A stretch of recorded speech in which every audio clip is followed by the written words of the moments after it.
You are listening to KLRN Radio, where liberty and reason still reign. All writers are prone to becoming so attached to our characters and stories that we struggle to see why a passage may not be working. It takes another set of eyes to help us nurture our writing to full maturity. At Black Wolf Editorial Services, we strive to enable writers to develop and grow, shaping stories into masterpieces that can stand the test of time. Editing services are provided for all genres and all age categories. Services range from critiques of the short story through to the line edits of the full-length novel and copy editing for those preparing for publication. We also offer assistance on generating a writer's bio for your websites, as well as help with those book blurbs and promotional material. We won't abandon you to the masses. We want to celebrate with you in your successes. Black Wolf Editorial Services, nurturing your writing into maturity. For a full list of services and prices, visit us at blackwolfeditorial.com. Individuals and businesses with tax problems, listen carefully. Do you feel like you're losing control over your finances? If you owe over $10,000 in back taxes or have unfiled tax returns, we can help you take back control. The IRS is the largest and most aggressive collection agency in the world, and they can seize your bank account, garnish your paycheck, close your business, and file criminal charges. Take control of your tax problems now by calling the experts at Tax Mediation Services and take advantage of the Fresh Start program and new laws that may allow us to negotiate a settlement for the lowest amount possible. Our team of tax attorneys and enrolled agents can stop collections and get you protected so you can take control of your financial future. Tax Mediation Services is accredited by the Better Business Bureau. Call now for a free case review and a price protection guaranteed quote. Call Tax Mediation Services now at 800-610-9050. That's 800-610-9050. 800-610-9050. KLRN Radio has advertising rates available. We have rates to fit almost any budget. Contact us at advertising@klrnradio.com.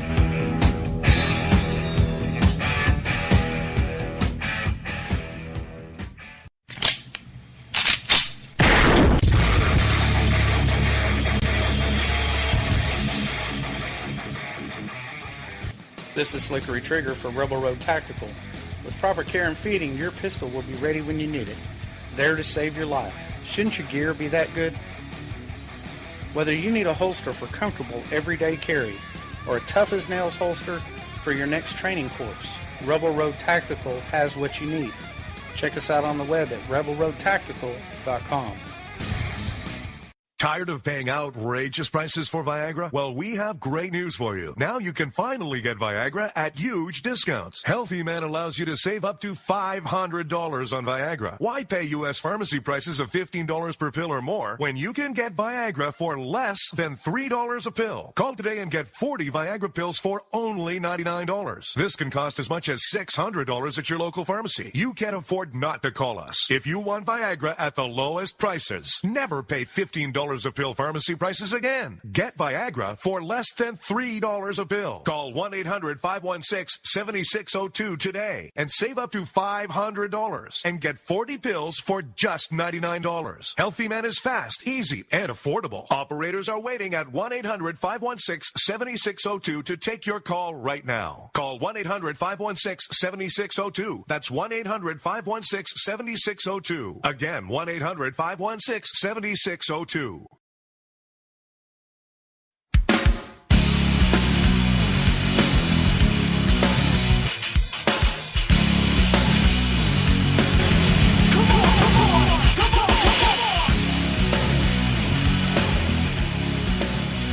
All right, folks, we are live right here coming to you from CPAC 2017 in the beautiful Gaylord Hotel, and I know I say this every year, and I've said it a lot again today and recently, but it's the only hotel I think I've ever been in that actually looks like it ate a small town. And no, you are not hallucinating. This is Robinson and Wright, and no, it is not 11 p.m. Eastern, because we've been working all day, so we're going to have a little fun with you guys this evening. Turn around, get some sleep, hopefully, finally, because neither one of us had seen sleep for almost a day. And then turn around and do about 5 hours of this stuff tomorrow. So anyway, we are live right now from CPAC, and I am joined in, for once it's actually live, right here in person by Mr. Dan Wright. Good evening, sir. How are you? I'm doing good, man. How are you?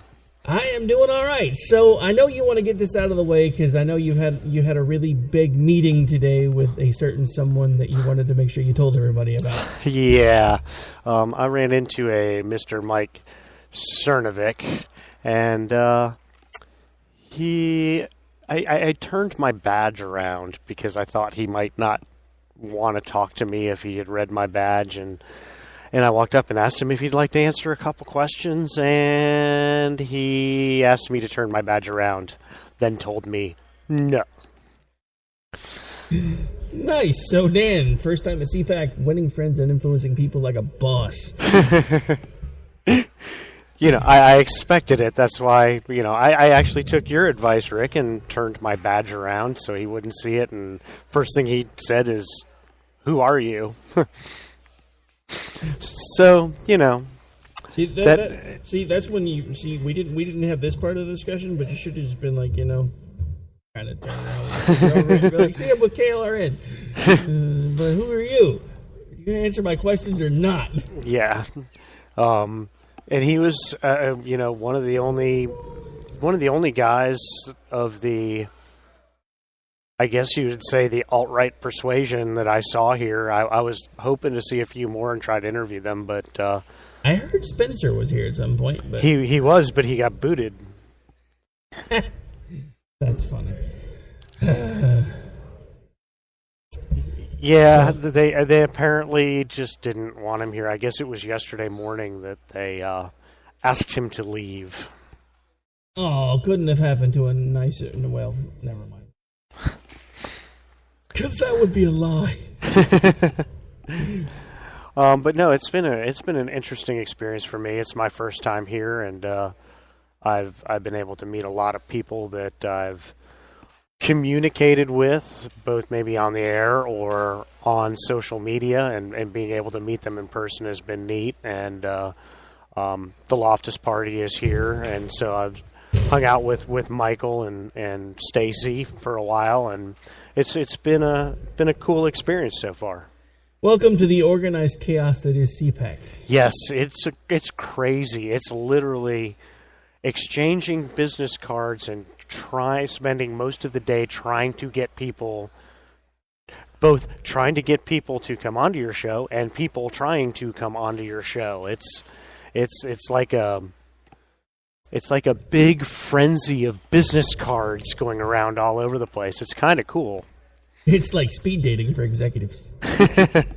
There's business cards flying everywhere, and we're just hoping we hook up. Yeah, we got Rick just did an interview that I haven't heard yet. I was busy taking care of some other technical stuff, and Rick did an interview. Yeah, we had Mark Hyden from Conservatives Concerned About the Death Penalty, and they are actually working on kind of a grassroots movement to change people's mind about the death penalty, because they think it is not only not cost effective, but there are too many instances where we may or may not be putting people to death that are innocent. So we did do a segment. Actually, we may or may not run that at the end of the show, and it will definitely go out on the America Off the Rails show that airs on CRN.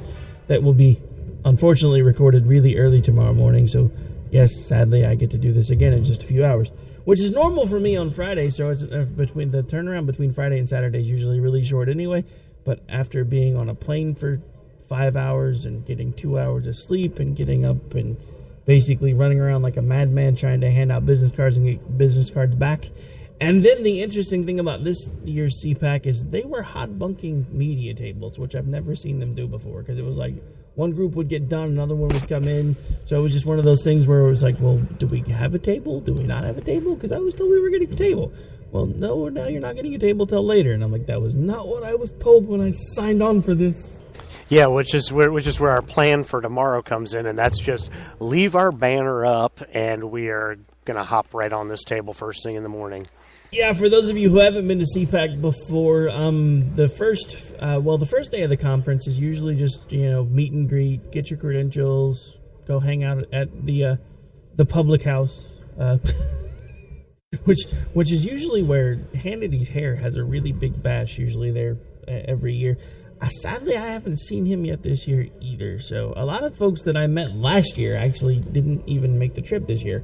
So it's been kind of depressing in some ways for me, but it's been awesome coming back again. I actually feel like a bit of a CPAC veteran because at least now I know how it does work. So it's been fun. We have lots of folks that will be coming by tomorrow to do interviews. We also have folks that have already given cards that even though their clients weren't able to make it to CPAC, they want to do interviews in the future, so that we have managed to secure some pretty interesting content now for the next several weeks. So that is the one good thing about CPAC. It is a great place to network. And I actually, like Dan, finally got to meet Michael Loftus in person, which was awesome. I actually was trolling their booth all day because we really didn't have too much else going on. So I kept watching him because they had interview after interview after interview set up, and he was just knocking them out of the park. And I'm like, so this is what it's like when you have a whole team that works with you. Yeah. And as I look to our left, I believe I see Mr. Bill Mitchell. I do believe you might be right. Maybe we get him down here. Why don't you go find out? Yeah, he was. I walked by his little booth earlier, and he was broadcasting.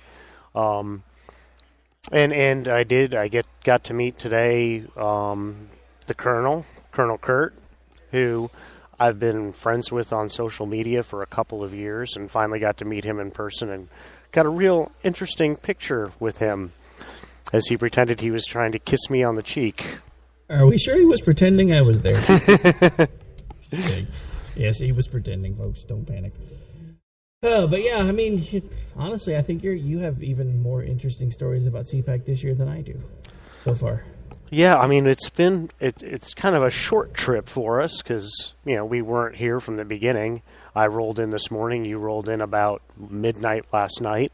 But yeah, met a lot of interesting people today, talked to a lot of interesting people, and not on the air, but still, a lot of what this is about is networking with people that we can get on the air in the future or may want to work with in the future, and I think we got a lot of networking done between yourself and between us and our crew here. We got an awful lot of business cards and a lot of people to contact, and may have a lot of interesting guests over the next couple months. It certainly does seem that way. Actually, one of the things that I liked about not being chained to a table, as much as I wanted us to be able to do some broadcasting earlier today, is I did get to, like I said, I walked around a lot. So I actually listened to a lot of other people doing interviews. I actually spent part of the day with Chris Pelier over at the Lanterns Radio Network table, because actually we are affiliated with them. And I kind of watched them work. And I've said this to JD, so I feel comfortable saying it now. I literally believe I have met his Irish brother from another mother, because I swear it's like JD with an Irish accent. Dude just works the room, gets people riled up, has them laughing, has a good time. Total smart aleck all the way around. Then, like I said, it reminds me of JD with an Irish accent. Not the same as having JD here. Yes, I'm talking to you schlub who stayed in California. But it was nice to finally meet him, because I have talked to Chris about 6 or 7 times over the phone.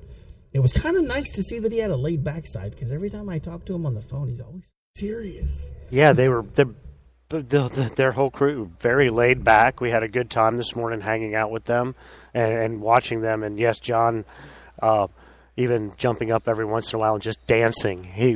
What a character he is, man. I still have the Lego theme in my head.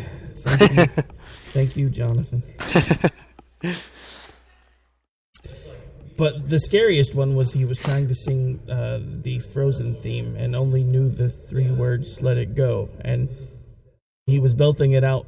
Oddly enough, it kind of sounded like Johnny Cash. That's what I was trying to think of.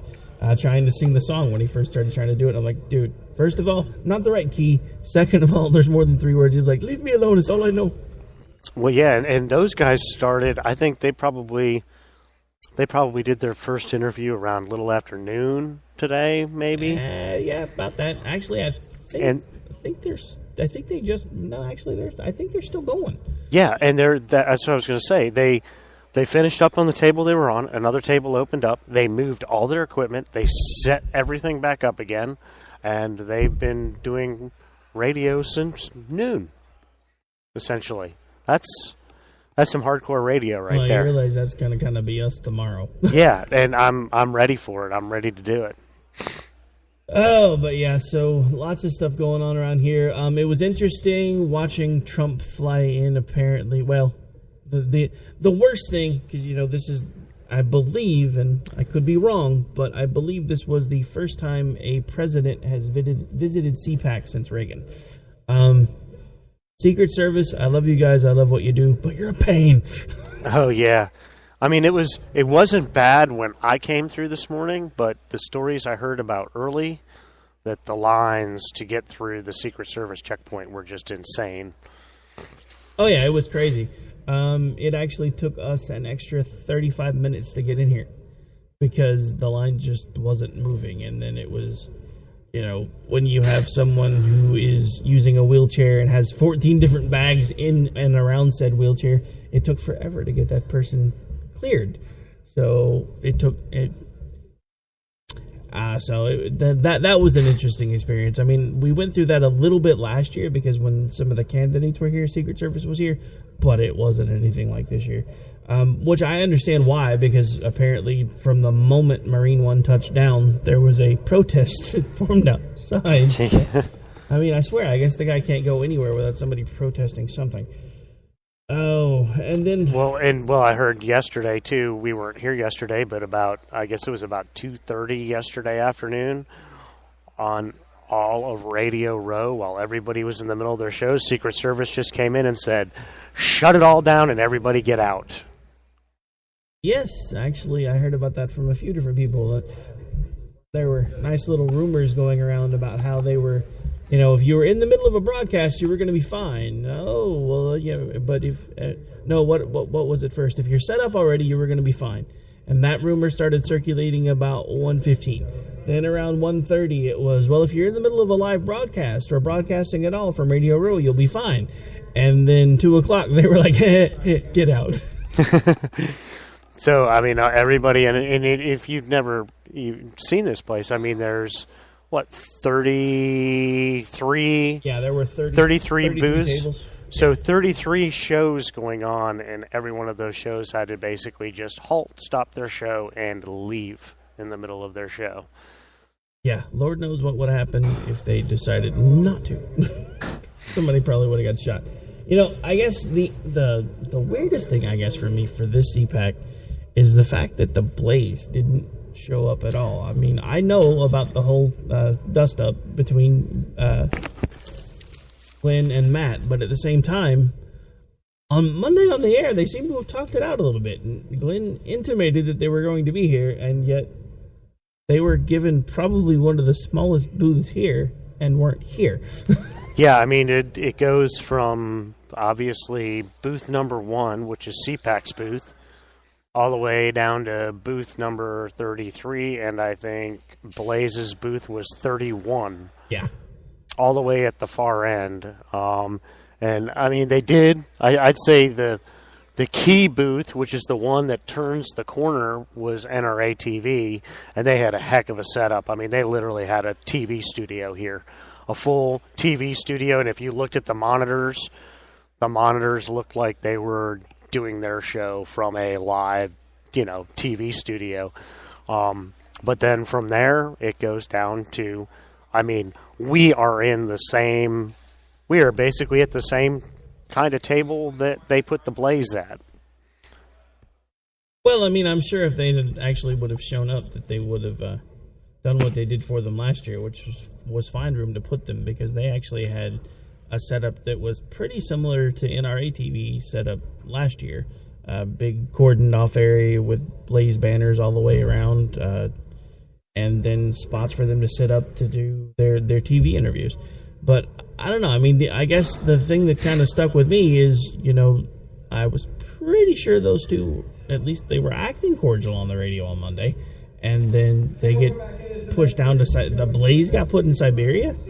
I mean, come on, Breitbart got what? It's 2. 2? Booth 2. Booth 2. Are you sure? Yeah. I thought media health share got or medical health share got No, they were booth 1, weren't they? Okay, yeah. Because CPAC was 1. CPAC was 1. HealthShare's right behind them. Yeah, so Breitbart got 3. And then Breitbart got 3. And then Sirius XM got 4. So Breitbart gets 3. Plays gets 31. Something tells me that Matt wasn't entirely being sincere. No, I mean, to be honest with you, Facebook was pretty much ahead of just about everybody. Dude, Facebook Live has like the biggest CPAC booth I think I have ever seen. Yeah, they got big archway and bar stools and bars set up for people to go in and broadcast on Facebook. I mean, they did a good job. I mean, a lot of people use Facebook Live. I mean, well, we tried. Yeah. Facebook Live said no. The signal in here wasn't too great. We were going to go around and do some Facebook Live interviews, and the lag was just not worth it. But if you go over to their booth and do an interview, obviously there's no lag. They're hooked direct and everything's set up, but I guess you probably need to have a little bit of influence to use their little broadcast center. Probably. Or, well, never mind. That's not suitable for radio. Actually, one of the things we will probably be doing tomorrow in between guests is we do have the entirety of the Trump audio from the speech today that we will probably go through at least a little bit tomorrow, since we are going to have several hours of broadcasting to fill.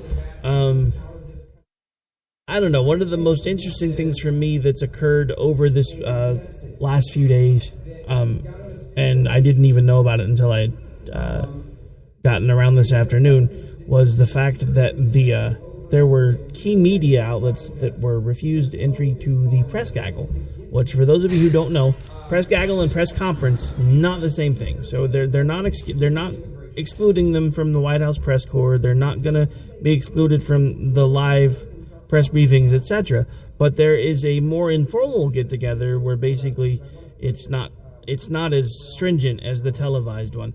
And apparently folks like CNN, LA Times, and New York Times have been excluded. Of course, liberal folks are having a cow. I'm not really sure how I feel about it either, to be honest, because to me that just doesn't seem like a good plan. No. I'm kind of I think the problem that I'm having in general since the inauguration and everything else is that it doesn't matter what either side does. It's a problem. Everything's a problem. The right makes everything the left does an absolute problem, and the left makes everything the right does an absolute problem, when most of it really isn't a problem. And I'm really starting to grow tired of listening to it. Let's get beyond you're doing everything wrong. No, you're doing everything wrong. And let's get beyond it and start running the country again. You know, I'll take it a step further, because one of the things that has been driving me crazy, two things, but one tied to what you've been talking about, is not only is it the other side does everything wrong, it's the other side does everything wrong until it's my side's turn to do it, and then everything they're doing is right, even though it's the exact same thing that I was just complaining that the other side was doing wrong. I'm so tired of that everywhere. It permeates everything to do with politics anymore. Because, I mean, when Barack Obama was signing executive order after executive order after executive order, we all had a problem with it. There's actually a painting, and hopefully we'll have this guy on the air tomorrow with us, where they were depicting the Founding Fathers standing around, and one of them was actually pointing out the fact that Barack Obama was trampling on the Constitution, while another one was pointing out an American citizen dressed in modern-day clothing sitting on a park bench, and the painting is entitled The Forgotten American. And it signifies the right's belief that Barack Obama, with a lot of his actions, had trampled on the Constitution. Well, I hate to point this out, but so far Donald Trump is doing a lot of trampling on the Constitution, and I'm not okay with it. No, I'm not either. It's, we saw that painting today, which I thought was a brilliant painting, which I think I'll make sure gets posted on both our show account and the KLRN account, and it's a pretty amazing painting. It's a painting. We saw it's a print of it, but the original is owned by Sean Hannity, and it has a gentleman on a park bench that looks completely and totally distraught with a bunch of presidents and founding fathers sitting behind him and money blowing across the sidewalk and Obama standing on the Constitution. Cool painting. But sometimes you could almost replace Obama, I do believe, because you see the same kind of things happening. May not be the same parts of the Constitution, but you can't okay your guy doing it after complaining about the other guy doing it. It just does not work that way.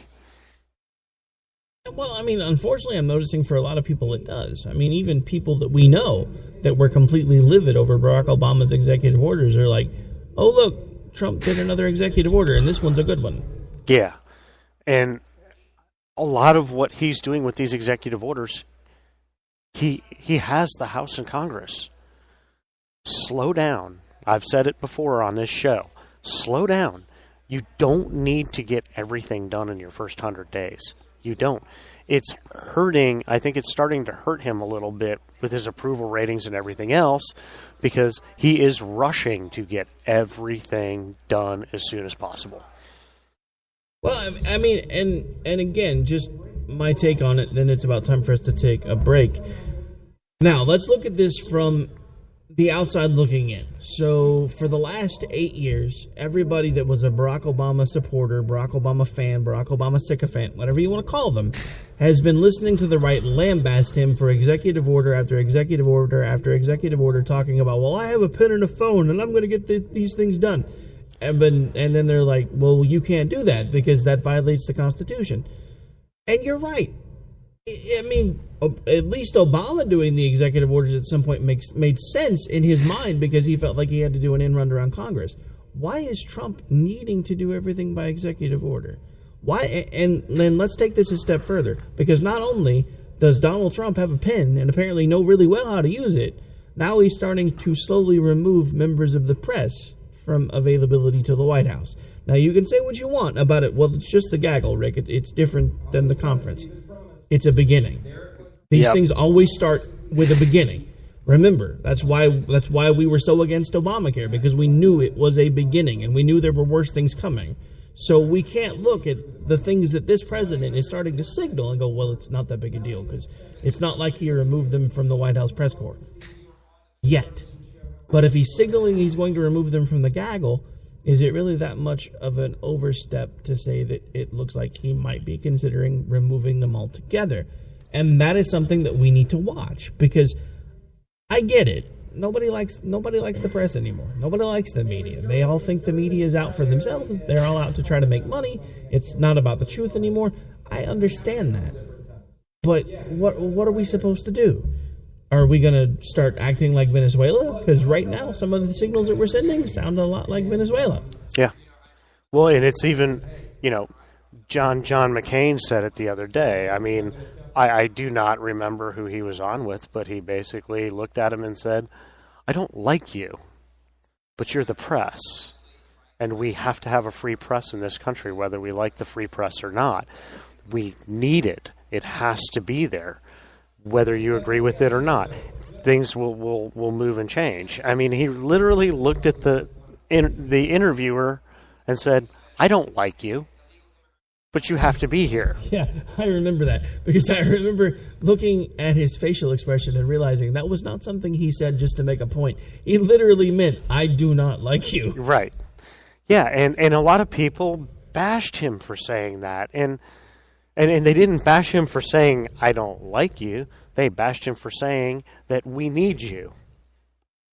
But, I mean, we do. Yeah. I mean, there's a reason the press has always been called the fourth estate. No, they're not a part of the government, but they're still a part of the system. Because they help to keep the government honest, and they help us to find out things that sometimes we need to find out about that maybe the government, in certain circumstances, isn't going to want us to find out about. And when we start having members of the press excluded, whether it's an informal get-together that discusses what goes on in a more formal setting of the briefings, or if it's the briefings in general. I'm sorry, I have a problem with that. As a conservative, I have an issue with that. And if that makes me somebody that other conservatives want to lambaste for giving you an opinion when I say I don't think it's right that he removed people from the gaggle, then I'm sorry. Yeah, I totally agree. And watching, so there's two words that are really together that are really starting to bother me. And those two words are fake news. No matter what the left-leaning mainstream media says, the right-wing media says, that's fake news. No matter what the right-wing media says, the left-leaning media says, that's fake news. It's all fake news now. Everything's fake news. There's no real news anymore. Well, to be fair, the left-leaning media has had that fake news saying down for a while. They were just using a fancier word for it. They used to call it faux news to try to make fun of Fox News. All right, but anyway, we are at the bottom of the hour. What would usually be the bottom of the hour if we were actually starting at the top of the hour, but we're about at the halfway point. So let's take a really quick break. When we come back, more about CPAC 2017, more about Trump and is he or is he not overstepping when he starts removing members of the press from meetings that they were eligible for up until about, 24 hours ago? All right, we'll talk about that more when we come back. This is Robinson and Wright coming to you live right now from CPAC 2017. We are on KLRNradio.com. Back in just about 4 minutes.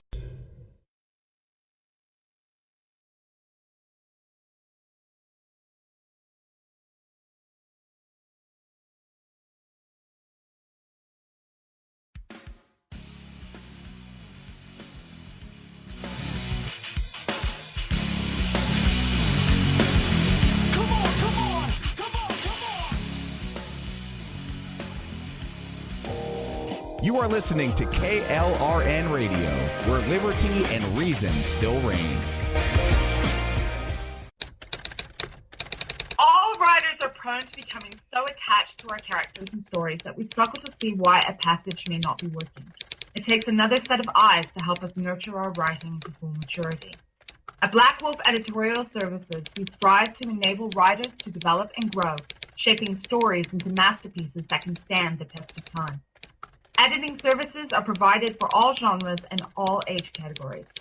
Services range from critiques of the short story through to the line edits of the full-length novel and copy editing for those preparing for publication.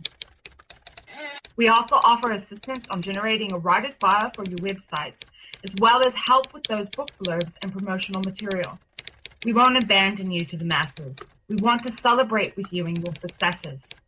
Black Wolf Editorial Services, nurturing your writing into maturity. For a full list of services and prices, visit us at blackwolfeditorial.com. Individuals and businesses with tax problems, listen carefully. Do you feel like you're losing control over your finances? If you owe over $10,000 in back taxes or have unfiled tax returns, we can help you take back control. The IRS is the largest and most aggressive collection agency in the world, and they can seize your bank account, garnish your paycheck, close your business, and file criminal charges. Take control of your tax problems now by calling the experts at Tax Mediation Services and take advantage of the Fresh Start program and new laws that may allow us to negotiate a settlement for the lowest amount possible. Our team of tax attorneys and enrolled agents can stop collections and get you protected so you can take control of your financial future. Tax Mediation Services is accredited by the Better Business Bureau. Call now for a free case review and a price protection guaranteed quote. Call Tax Mediation Services now at 800-610-9050. That's 800-610-9050. 800-610-9050. KLRN Radio has advertising rates available. We have rates to fit almost any budget. Contact us at advertising@klrnradio.com.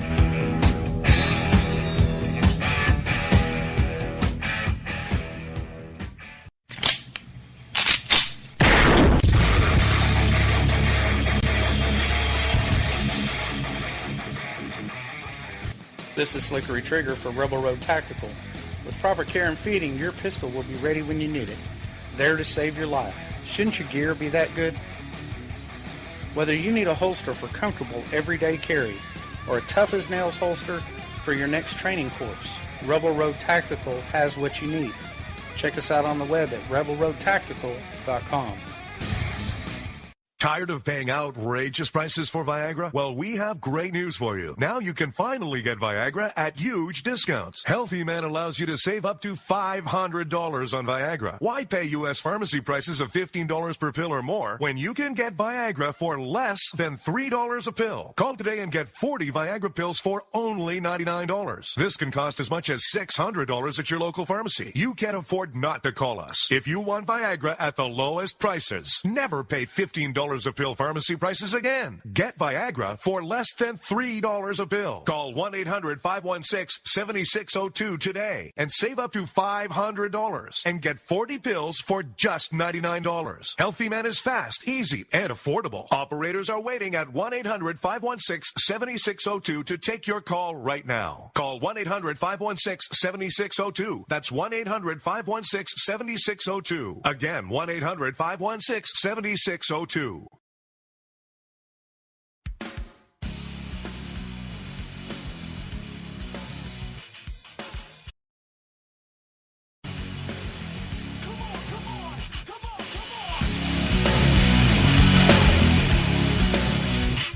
All right, folks, welcome back. This is Robinson and Wright, the live CPAC 2017 edition. And for once, Dan and I aren't talking via Skype. That's right, we're actually looking at each other. I think he got the worst part of that deal, but hey, it is CPAC 2017, and it's getting fairly late. Actually, I think we're one of the last handful of folks actually hanging out on the road. And sadly, even though he did mute, you still picked up some of his cough on my microphone. Proof that we are actually in the same room. So. Yes, I have. Rick's had his 3 or 4 weeks straight of his massive cough, and I think he actually gave it to me over Skype somehow. I'm telling you, dude, it's the Skype flu. We had this talk last week. The flu is mutated and it now can be transmitted through electronic devices. It's the only answer because everybody I know that communicates with each other through Twitter and Facebook and are thousands of miles apart all came up with the same crap at the same time. Yeah, everything I eat and drink now tastes like honey lemon Vicks cough drops. Well, that's because, it's because they're in your mouth. It kind of does that. Oh, so since it was your first CPAC, overall impressions? Impressed? Not impressed? Things you think you should do differently? I'm impressed. And I also have to go by experiences other people have told me about, and I think from what people have told me from past CPACs that this one is kind of very different. Just because of, number one, it's Donald Trump is the president, and walking through here, and it's kind of encouraging. I mean, the amount of young people here. Of course, with the amount of young people here, a lot of young people in suits and ties with red MAGA hats on, which is kind of strange, and some very odd outfits. There's a guy walking around in a ghillie suit handing out Drain the Swamp tickets. I saw him in the ghillie suit earlier. I wondered what he was doing. My favorite one so far, well, actually, I guess it's a toss-up. There's a dude running around dressed kind of like a founding father, but he's got like the tri-cornered hat, a couple other things. But he's running around with like a "Don't tread on me" cape. I think it's a cape. And then my other one has been, there's a guy running around dressed like Uncle Sam with the big floppy hat, and he's been using one of the hoverboards to get back and forth. Yeah, I've been envious of that thing more than once today. And there was a group of African American gentlemen, which is kind of neat. Actually, they were holding. They all had signs that said, Blacks for Trump. 2020. And they all had T-shirts printed up, and they said that Donald Trump and Republicans are not racist. And they gained they had a lot of attention. There were about 6 or 7 of these guys, and they were getting all kinds of interviews, television interviews, not even radio interviews, television interviews, it's very, very interesting mix of people. And the response, we didn't go in and listen to Trump's speech. In fact, I was going to. They closed the doors off pretty quick, even for the press, even for the media. They pretty much, once the speech started, that was it. You're not getting in. But the crowd response, sitting out here in the hall outside of the room, the crowd response was amazing. Obviously it is CPAC, but listening to the cheers and there weren't any crazy weird chants, but there was a USA chant that it was nice to hear that.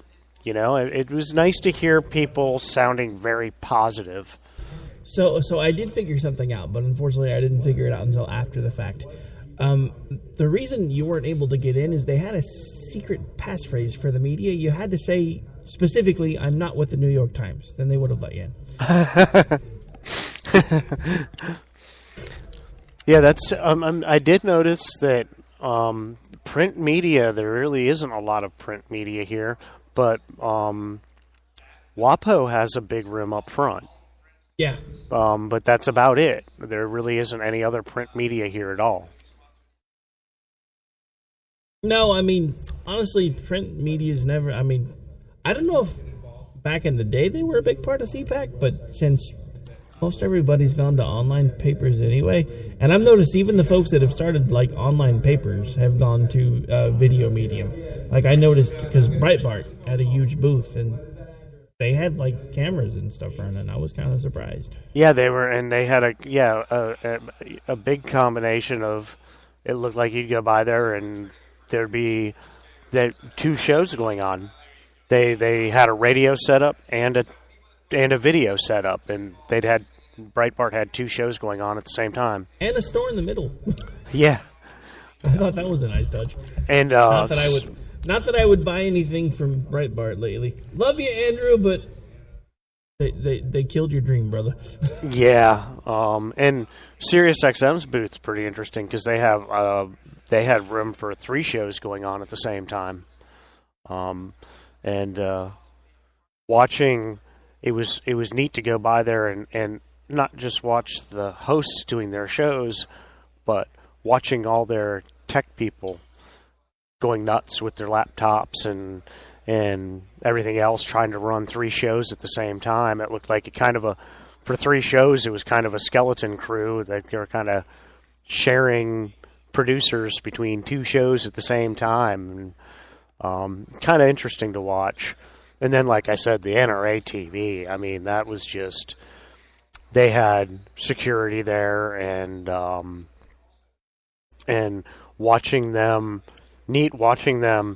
they'll have a 3 to 4 person panel and one person will finish and the camera shoot goes to the host and they shuffle that one person out, and then when the camera shoot goes back full, there's another person sitting there. It was interesting to watch a TV broadcast like that, a real professional TV broadcast, and how they move people in and out and kept it going. It was.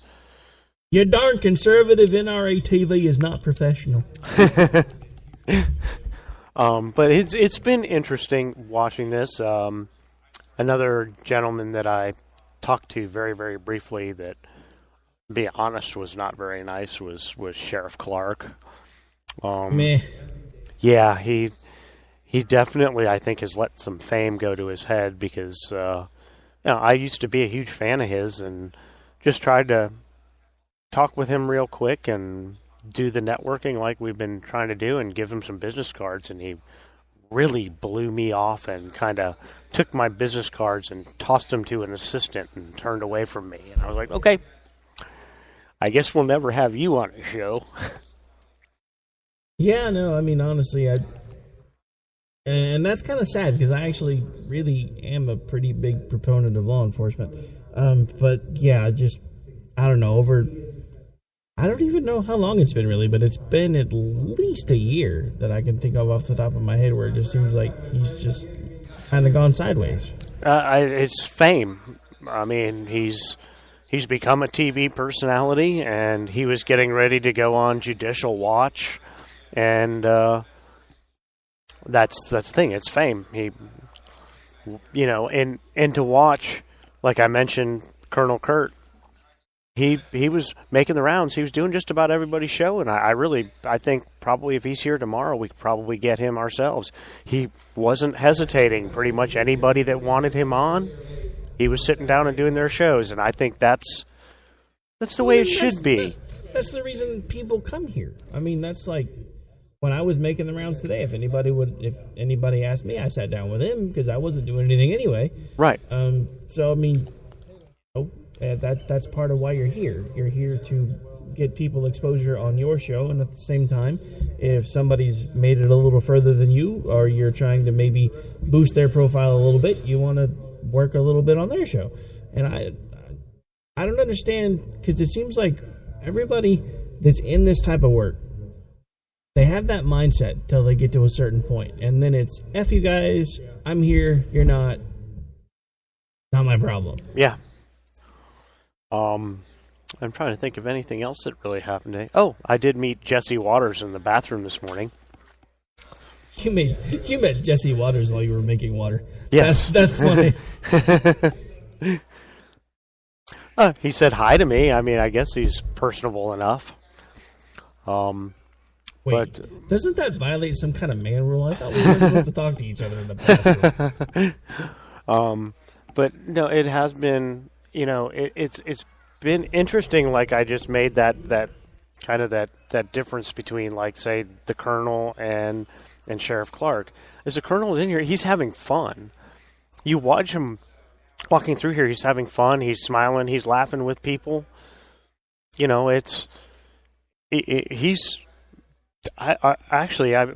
him on TV just as much as you see Sheriff Clark on TV. He does plenty of spots on TV and radio and everything else, and he's in here just having fun. And I think that's the vibe I get with most people in here, is that it looks like they're here just having fun and networking and doing all the radio they can do. And I mean, why not? I mean, you're already here. You might as well do everything. I mean, that's like, how many business cards did we get today just from people that are like, look, we have clients that aren't even here, but they're wanting to try to set up interviews for next week or the week after because they know how important it is to network. And and again, it's not just people like Sheriff Clark. I've seen it with people on the same side of the microphone as you and me. They'll want everybody to work with them until they get to a certain point. And they all say the same thing, because that's one of the things that I'm big with. Look, if you're just starting out and you need help, I will be the first one to show you everything that I've done to make it easier for you. And then, but what invariably happens, and it's happened more than once in the last 9 years, is I will show them what I've figured out to save them some time, headache, grief, etc. But then they will get to a point where they actually start passing me because they figured out things that I didn't know. And I will go back and be like, hey, how did you get this figured out? I mean, I'm not even trying to be a tool about it or anything. I'm just like, hey, I noticed you guys were doing this, and I'm curious about that, and I'm kind of curious as to what software you're using to do that or how you figured out how to do that. And it's just like, what, you? No. I'm not even talking to you. I mean, that's happened to me probably about 5 times in the last 9 years. But it's like, when we're all down here, everybody wants to work together to get to the point where we're not down here. But then the ones that get past the point, they're done trying to help the ones down here anymore. Yeah, I don't understand that. No, I did see a lot of, people just chatting, and I did see a lot of people saying, well, hey, have you tried this? Oh, yeah, we did that, but have you tried this? And people, for the most part, helping each other. Like, this is what you could maybe do this to do this better. And, oh, yeah, and we noticed that you're doing this, and maybe you could try this, and oh, yeah, that sounds good. And I do see a lot of that, but I do see a little bit of, there's in anything like this, there's going to be snobbery. Yeah, I don't know. I guess it just, I take it more personally if it's somebody that I know that, like, I'm not going to mention any names. I could, but I'm not going to. That were, like, there's somebody that I know that just really got serious about this about 2 years ago. And they were looking at me being on iHeart, me getting on over here, me getting on over there. They were listening to some of the ways that I produce things. And they were having some issues when they were starting to try to figure out how some of the sound equipment and stuff worked. So I showed them little tricks that I'd figured out along the way. And then I come back like 6 months later, the dude's got like 40,000 Twitter followers and on 3 different radio stations. And I'm like, hey, what in the world? Obviously you figured something out. So is there anything you can do to help me at least start moving in the same direction you are? Crickets. Yeah. That's not the way it's supposed to work. And I grew up on radio. I've always been kind of a radiophile. And for the most part, even on big terrestrial radio shows, even when they have battles or whatever, there's always been these radio wars. But you always hear them talk. They always end up, they always respect each other in the end, and will end up helping each other, and that's the way it's supposed to be. It's why you're really not in competition. If you have a good show, people are going to listen. It's not taking away from you to help somebody else, especially if you're not on in the same time slot in the same, city.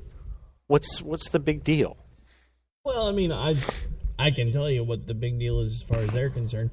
The revenue pie, while it's not gotten any larger, has specifically changed shape over the last several decades. And once they've gotten that slice of the pie to the point where they want it, they're afraid if they help anybody along any further past where they are, that they're going to lose a slice of the pie that they've managed to get a hold of.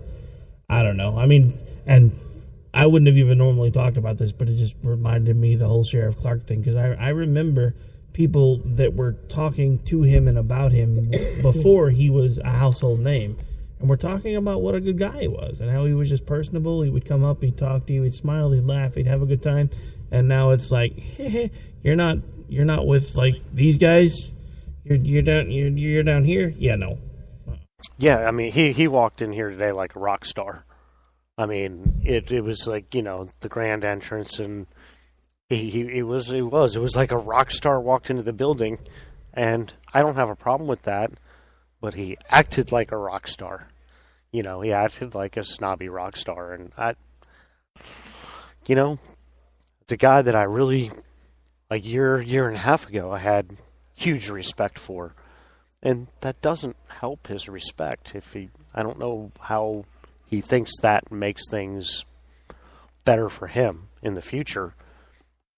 No, I mean, I'm really not sure either. So I don't know. Like I said, lots of differences between this year's Facebook and our Facebook. It's because they're right there. I look to the left, and there's this big blue wall, and it says Facebook. But a lot of differences between this year's CPAC and last year's CPAC. And again, I guess maybe one I hadn't really thought of is how much Facebook Live is impacting things when they really have about 4 booths worth of real estate, and it's all them. I mean, because, the standard booth here, for those of you who haven't been here before, it's about maybe, what would you say, about 10, maybe 10 by what? 10 by 10, maybe. Yeah, it's like a 10 by 10 closet. We can sit here and literally, if we wanted, we actually had a guy just doing a show 2 booths down from us, and I could hear him because he was talking way too loud. I could hear him almost as much as I could hear you through my headphones. It's... Yeah, well, sadly, he was probably thinking the same thing. Because we really are starting together. Well, I don't know, because I have, like, this big freaking noise buffer thing on the back of this microphone, so it may not be bleeding through too much. Yeah, but I mean, these booths aren't big, and yeah, I'd say Facebook has probably 4 booths worth of real estate. They're probably about 40 or 50 by 10, and we're 10 by 10. Yeah, but we're not Facebook. I mean, they have, bars and bar stools that people are doing their interviews from. And I wonder if Zuckerberg realizes that Facebook had a booth at CPAC. Something tells me he probably wouldn't be very happy about that. That would be like Twitter going, we had a booth where? What? No, that can't happen again. Well, believe it or not, it's already been just about an hour. It's kind of surprising. So, yeah, we will be here all day tomorrow. Actually, I will probably be up fairly early recording a show for CRN, sending it over to them, and then we will start broadcasting, what would you say, probably about 9? Probably. Get in here, get set up, probably start around 9, I would say. And then that'll give us enough time to knock out a little bit, and then I know you'll have to... At some point, we'll need to get lunch. So, I mean, we're not going to run for a whole, 12 hours and not ever take breaks. But do want to try to get as much in as we can, especially since we do have something we didn't have last year. We've actually had the ability to jack into the main feeds in the main rooms, and that's one of the things I'm fixing to go back to the room and do is start sifting through audio, I think. Well, yeah, and I think tomorrow we saw my other co-host is here, and... she's actually been doing interviews all day. I saw her for about 2 minutes twice because she is just networking the heck out of herself. But she would like to try to do a full Constitution and Culture tomorrow, a full hour of that. So at one point, I guess Rick will get an hour break while Susan and I sit down and... Hour break. I'm going to make sure you're sitting over here, and then I'm going to be behind the blue wall over there, and I'm going to be doing this. Oh, yeah, I keep forgetting. We don't have a camera because the Facebook Live thing didn't work. So, yeah, I'm over here making the little thumb your nose at people kind of gesture. But, yeah, so, we'll see. Hopefully that happens. She was a busy little bee today. She was running around all over the place. I'd see her and she'd be like, oh, hi, yeah, let's talk for 2 seconds because I have another interview to go do. Well, I mean, she's an author, so, she's trying to do what she's got to do. I mean, that's like I said, that's part of what you do here. You come in, you try to build your brand up enough where people want to come talk to you, and then you're hoping at some point you build your brand up enough where other people... Not only do they want to come to you to talk to you, they want you to come to them and talk. And that's honestly one of the things that I think the Loftus team did really well today, because they did interview after interview after interview. And as soon as their table time was gone, he was going from booth to booth to booth doing interview after interview after interview, which is awesome because I know he's been working on a lot of projects. I mean, he's got the Loftus Party, which is their podcast. They have actually been doing video footage for the flip side with Michael Loftus. A lot of the stuff that they've been recording here. And it was funny because I actually heard him mention, this is probably the first time that I'm somewhere where I can say that I may or may not have voted for Trump without having to look over my shoulder. I'm just thinking, there are just as many people here that didn't want you to vote for him either, but, it is what it is. Well, right, so yeah, I would just say it's also really funny that Susan and I, between the election and the shows we did with the debates and everything else, Susan and I have been doing radio with each other for 6 months, and we've never met in person. And I knew she was going to be here running around, and I saw her, and I walked up to her and I said, "Hey," and she looked at me, she was like, "Do I know you?" And I held up my name tag, and she said, "Dan!" And she gave me a huge hug because we've never met in person before. We've been talking to each other on the radio for 6 months, and not even just on the radio. We do show prep half hour, 45 minutes before each show, and we're usually on the phone for half an hour afterwards. So every week we're talking to each other for 2.5 hours a week for the last 6 months. And never seen each other in person, and she didn't even recognize me because she's used to seeing my picture on Twitter with one eye and a rifle scope. So she was like, "Oh my God, damn!" It was kind of funny. You just had to mention the one eye thing, didn't you? No, I'm just playing. All right, so folks, believe it or not, we are officially out of time. We were actually toying with the idea of going a little bit longer tonight, but like I said, I flew in at midnight. I got up at 5 o'clock, and I've been running ever since. We're not doing any more tonight because as we're sitting here doing this last hour, we are officially one of, I think, the last 2 places that is still actively on Radio Row. So we will be back here live bright and early tomorrow at CPAC 2017. This is Robinson and Wright, and I am one half of the crew, Mr. Big Robinson. Of course, he is the other half, Mr. Dan Wright. And we'll be back, and actually you'll get kind of a hodgepodge of the content tomorrow, because I think at some point we'll do some Robinson and Wright. Probably get at least one America Off the Rails out in there somewhere, and then it sounds like we also have plans to do a Constitution and Culture. And since we are going to kind of do a lot of broadcasting tomorrow, at some point we may try to get as many people on as we can all at once and just kind of do a panel maybe to round things out. I guess we'll see whether or not we can pull that off. But on that note, folks, we are out. Have a great night. Take care. God bless.